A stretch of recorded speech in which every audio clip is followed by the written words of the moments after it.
जय मसीह की। आज हम दो महत्वपूर्ण सवालों को आपके सामने रखने वाले हैं।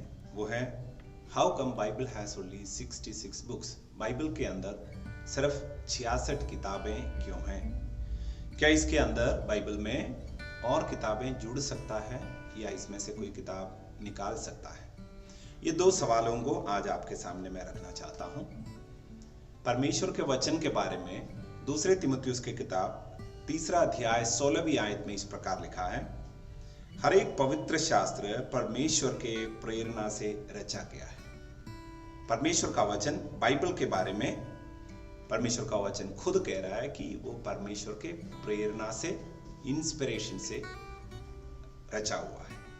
एक और आयत पढ़ना चाहूंगा, दूसरा पत्रस उसका फर्स्ट चैप्टर का 21वीं आयत। इसमें लिखा है, क्योंकि कोई भी भविष्यवाणी मनुष्य की इच्छा से कभी नहीं हुई, पर भक्तजन पवित्र आत्मा के द्वारा उभारे जाकर परमेश्वर की ओर से बोलते थे। यानी बाइबल के अंदर जो 66 किताबें हैं उसके बारे में पत्रस के द्वारा ये लिखा है, ये सारे बातें परमेश्वर की ओर से उभारा जाकर लिखे गए परमेश्वर का वचन है।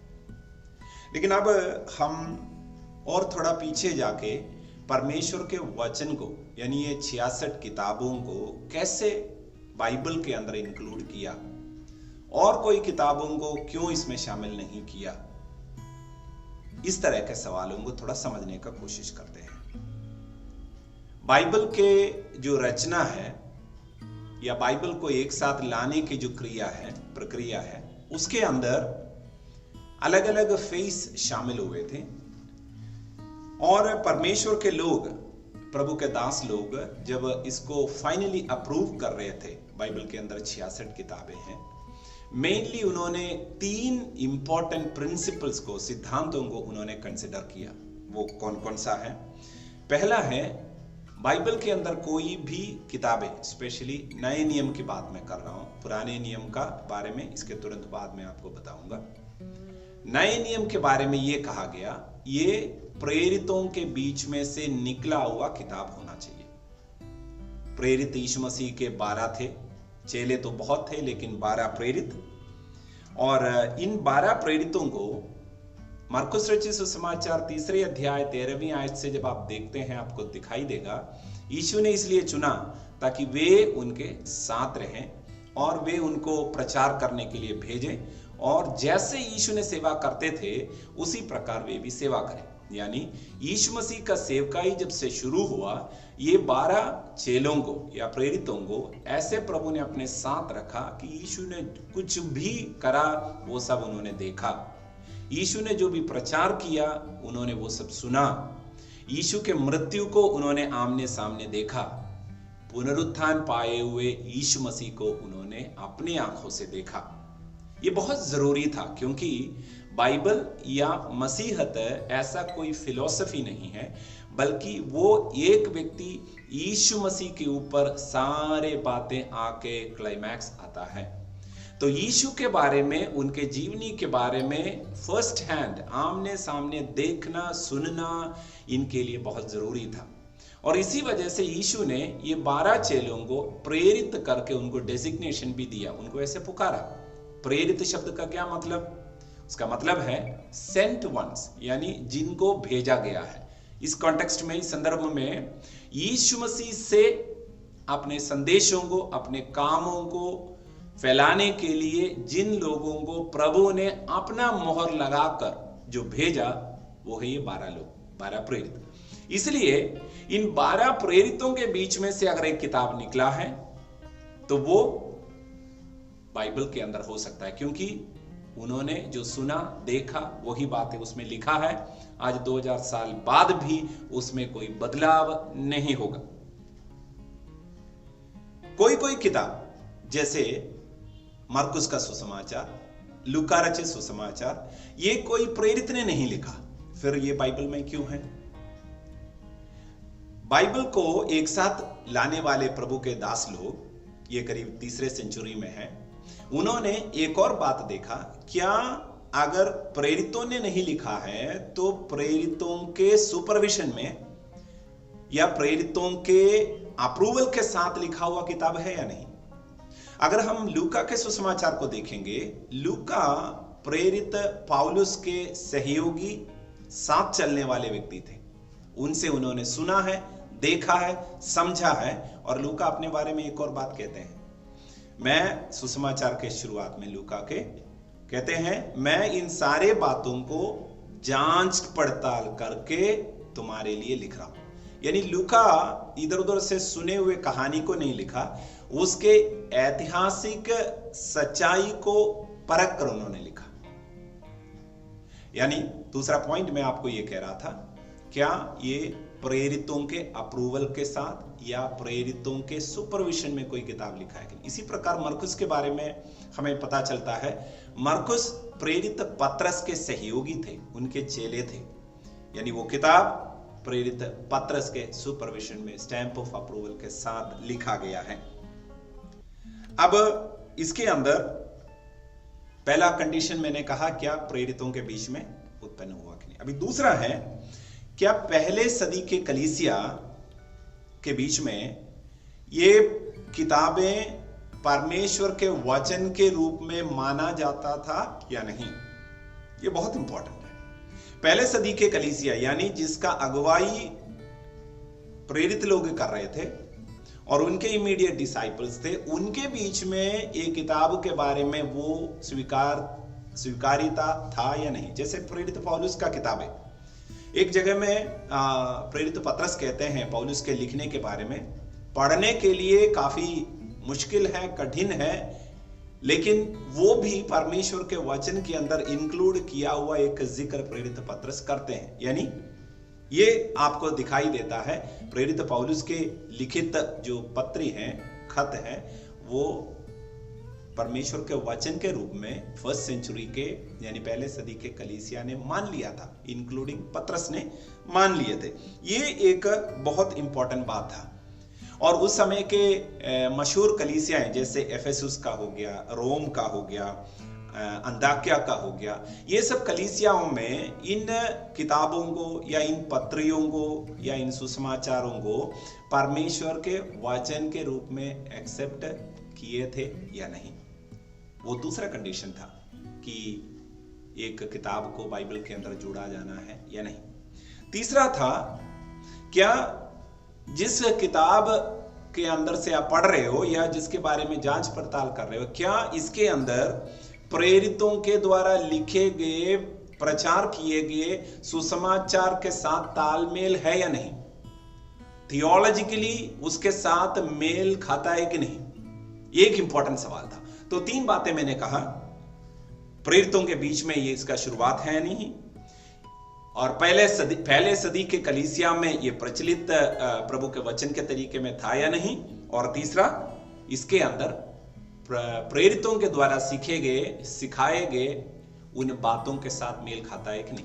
ये तीनों कंडीशंस, प्रिंसिपल्स कोई भी नए नियम के एक किताब को नए नियम के अंदर शामिल करने के लिए प्रभु के दास लोगों ने इस्तेमाल किया। इसी तरीके से बाइबल के नए नियम के अंदर जो 27 किताबें हैं उसको शामिल किया है। अब रही पुराने नियम की बात। पुराने नियम के जो भी किताबें हैं यानी 39 किताबें आप जानते हैं, उसको नए नियम के प्रभु के दास लोगों ने एक्चुअली उसको इकट्ठा नहीं किया, बल्कि यीशु मसीह के समय में प्रचलित था कि ये परमेश्वर का वचन है। यहूदी लोग यीशु मसीह के जन्म के काफी समय से पहले मूसा के द्वारा, यशायाह के द्वारा, इन सब लोगों के द्वारा लिखित इन किताबों को परमेश्वर के वचन के रूप में उन्होंने स्वीकार किए थे। और इसके बारे में एक जगह में यीशु मसीह जिक्र करते हुए कहते हैं, जैसे मूसा, भविष्यवक्ताएं और भजन संहिता में मेरे बारे में लिखा है करके यीशु कहते हैं। किसके बारे में है? इब्रानी बाइबल के बारे में, यानी पुराने नियम के बारे में यीशु मसीह जिक्र करते हैं। इसके साथ एक और बात आपको दिखाई देगा, यीशु मसीह अपने प्रचार में काफी बार पुराने नियम के वचन को कोट करते हुए या उसमें से कुछ कुछ बातों को बताते हुए अपने प्रचार को करते हैं। सुसमाचार में आपको बार बार दिखाई देगा। और ये कहते हैं कि आज तुम्हारे सुनने पर ये वचन पूरा हुआ। कहने का क्या मतलब? यीशु मसीह कहना चाह रहे हैं ये जहां से, जिस किताब से मैं इस बात को कह रहा हूं, वो किताब परमेश्वर का वचन है। इसी प्रकार प्रेरितों के लिखने के अंदर भी बहुत सारे जगहों से, पुराने नियम से उन्होंने इस तरह के वचनों को, आयतों को कोट करके अपने बातों को समझा देते। ये भी दिखाई देता है, इससे हमें समझ में आता है पुराने नियम के ये सब किताबें परमेश्वर के वचन के रूप में यीशु मसीह ने और प्रेरितों ने उसको स्वीकार किया है। तो पुराने नियम के बारे में कोई डिस्कशन या डाउट की कोई बात नहीं था कि क्या ये वचन का हिस्सा होना चाहिए कि नहीं। करीब 393 एडी में यीशु मसीह के जन्म मृत्यु के बाद 390 साल के बाद, ईसा पूर्व जो बोलते हैं, तब हिप्पो नाम के एक जगह में एक चर्च काउंसिल इकट्ठे हुए थे। उन्होंने डिसाइड किया फाइनल किताबों को, और उसके बाद अगला एक और चर्च काउंसिल इकट्ठे हुए थे 397 में कार्तेज नाम के एक जगह में। वहां पे उसको फाइनली अप्रूव कर दिया और इस बाइबल के साथ और कोई किताबों को नहीं जोड़ा जाएगा। यहां पर एक और बातों को जोड़ना बहुत जरूरी है। अगर आप कैथोलिक बाइबल को देखेंगे, उसमें और भी कुछ किताबें आपको दिखाई देगा। उसके अंदर जो किताबें हैं उसको दो कैटेगरी में लिया जाता है। एक है अपोक्रिफा, वो उनके किताबों के अंदर है जो पवित्र शास्त्र के रूप में यीशु मसीह के समय में एक्सेप्टेड नहीं था, लेकिन पढ़ने के लिए किताबें था, जैसे मकाबी की किताबें, तोबिया की किताबें। लेकिन उन सब किताबों से एक भी जगह यीशु मसीह ने एक कोटेशन नहीं लिया, देखो इसमें इस प्रकार लिखा है, ऐसा नहीं। वो लेकिन पढ़ने के लिए किताबें था, तब प्रचलित किताबें था। और नए नियम को इस तरीके से इकट्ठा करने के बाद एक और कैटेगरी की किताबें निकल के आने लगा, जैसे आपने सुना होगा gospel of Thomas, gospel of Judas, इस तरीके से। ये क्या है? इसको कहते हैं सूडेपिग्राफा, यानी किसी फेमस, यानी प्रभु के दास लोगों के नाम पे लिखा हुआ किताब, लेकिन वो उनके मृत्यु के बहुत सदियों के बाद वो किताबें लिखा है। उसको भी बाइबल के अंदर शामिल करने का कोई सवाल ही नहीं था, क्योंकि वो किसी और के नाम पे अपने बातें, अपने थियोलॉजी, या उन्होंने किसी और से सुना, वो सब चीजों को शामिल कर रहे थे। यानी ईसा पूर्व 397 के बाद बाइबल के अंदर एक भी और किताबों को जुड़ा नहीं है। तब से बाइबल के अंदर 66 किताबें ही चलते आ रहा है। इसके अंदर एक और बात मैं इंफॉर्मेशन के लिए बताना चाहता हूं। इजराइल के अंदर बहुत सारे जगहों में आर्कियोलॉजिकल डिस्कवरी करते हैं, यानी पुराने समय का खोज करते हुए बाइबल के अलग अलग उसके कॉपीज को, मैन्युस्क्रिप्ट्स को ढूंढ के निकाला है। जैसे आपने शायद सुना होगा कुमरान के उस गुफाओं से एशिया नबी के पूरे किताब और पुराने नियम के बहुत सारे किताबों को उस जगह से मिला है, वो लेदर पार्चमेंट में लिखा हुआ। इस तरह के बातों को जब आप सीखते हैं, आपको समझ में आएगा सचमुच हमारे हाथ में जो 66 किताबें हैं वो परमेश्वर के वचन हैं और उसमें कोई फेरबदल नहीं कर सकता। इसको एक और बात बोलकर मैं समाप्त करना चाहता हूं। परमेश्वर के वचन बाइबल के अंदर, पवित्र शास्त्र के अंदर हमारे उद्धार का इतिहास को शुरू से लेकर अंत तक उसमें लिखा हुआ है। कैसे मनुष्य का रचना हुआ, पाप कैसे आया और परमेश्वर ने मनुष्य से कैसे बात किया और कैसे यीशु मसीह उद्धार लेके आया। एक जगह में इस प्रकार लिखा है, अंत के समय में, इस समय में परमेश्वर ने अपने पुत्र के द्वारा हमसे बात किया। भविष्यवक्ताओं के बाद, उनके द्वारा प्रभु बात करने के बाद लास्ट में आके प्रभु ने अपने पुत्र के द्वारा अपने उद्धार के बारे में हमें कहा। यानी यीशु मसीह परमेश्वर के उद्धार के इतिहास का पूर्ति है। यीशु मसीह में वो संपन्न हो जाता है। उसके बाद चाहे प्रभु के दास लोग, चाहे कोई भी प्रचार करते हैं, उनका एक्सपीरियंस भी हो, लेकिन वो सब परमेश्वर के वचन के साथ नहीं जुड़ा जा सकता। प्रेरित पौलुस इस प्रकार कहते हैं, जो हमने सिखाया उससे हटकर अगर कोई भी एक स्वर्गदूत भी अगर तुम्हें कुछ सिखाएं तो वो श्रापित है। यानी हमें बहुत क्लियरली समझ में आता है परमेश्वर का वचन जो प्रेरितों के द्वारा हमें दिया है उसके साथ तालमेल होता है या नहीं, ये सबसे बड़ा टेस्ट है। तो कोई भी किताब, चाहे वो 700 ईसा पूर्व 700 के साल में लिखित हो या 2022-23 में लिखित हो, हमें यह देखना है क्या ये प्रेरित पौलुस के द्वारा, प्रेरितों के द्वारा, बाकी परमेश्वर के बाकी वचन के साथ तालमेल है या नहीं। इस तरीके से हमें समझ में आएगा एक बात प्रभु से है या नहीं। लेकिन बाइबल के अंदर इनमें से कोई भी चीजें अभी नहीं जोड़ा जा सकता। तो God bless you, thank you so much.